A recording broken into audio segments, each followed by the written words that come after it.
दिल्ली के शकरपुर इलाके से एक बेहद शर्मनाक और हैरान करने वाला मामला सामने आया है, जहां यूपीएससी परीक्षा की तैयारी कर रही एक लड़की को अपने कमरे में लगे बल्ब के होल्डर में हिडन कैमरा मिला। आरोप है कि ये हिडन कैमरा मकान मालिक के बेटे ने लगाया था, जो उसी बिल्डिंग के एक अपार्टमेंट में रहता था। 30 वर्षीय आरोपी ने अपने घर में किराए पर रह रही लड़की के बाथरूम और बेडरूम में हिडन कैमरा लगाया था। पीड़ित युवती उत्तर प्रदेश की रहने वाली है और वो दिल्ली में अकेले किराए के कमरे में रहती है।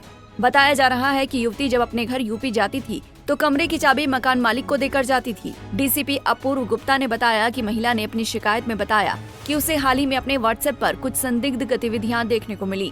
पीड़िता ने बताया कि उसका व्हाट्सएप अकाउंट एक लैपटॉप से लिंक था, जिसे उसने तुरंत लॉग आउट कर दिया और उसे शक हुआ कि कोई उसकी जासूसी कर रहा है। पुलिस ने कहा, पहले खुद युवती ने अपने अपार्टमेंट की तलाशी ली और अपने बाथरूम के बल्ब होल्डर में एक कैमरा लगा हुआ पाया।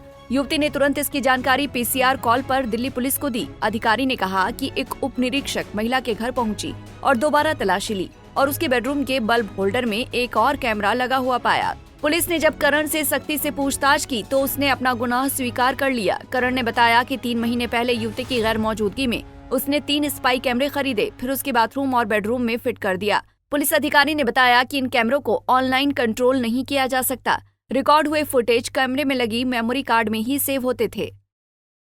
कल हमें एक लेडी की कंप्लेंट मिली थी कि वो शकरपुर में एक मकान में किराए पे रहती है और उनको अपने कमरे में एक स्पाई कैमरा मिला था।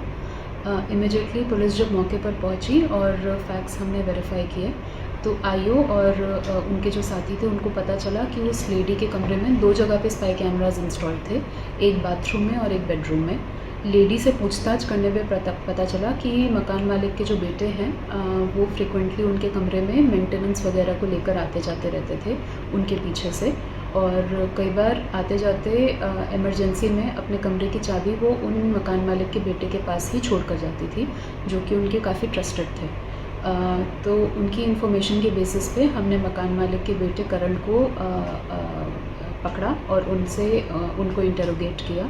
इंटरोगेशन में करण ने कन्फेस किया कि जब ये लेडी 3 महीने पहले अपने घर गई थी, उस टाइम पे मौके का फ़ायदा उठाकर करण ने 3 स्पाई कैमरास परचेज़ किए थे, जिसमें से 2 उन्होंने उस लेडी के अपार्टमेंट में इंस्टॉल कर दिए थे, एक बेडरूम में और एक बाथरूम में।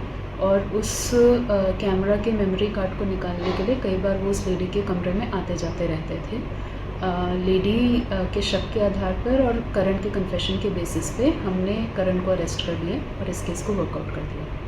बहरहाल, राजधानी दिल्ली में सिविल सर्विस एग्जाम की तैयारी करने के लिए देश के अलग अलग राज्यों से लड़के लड़कियां यहां आते हैं।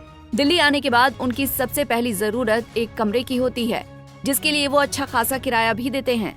हालांकि फिर भी इन छात्रों को कई तरह की दुर्घटनाओं का शिकार होना पड़ता है। दिल्ली से कमल कुमार कंसल, पंजाब केसरी टीवी। हमसे जुड़े रहने के लिए हमारे YouTube चैनल को सब्सक्राइब करें और नई वीडियो की नोटिफिकेशन के लिए बेल आइकॉन को दबाएं।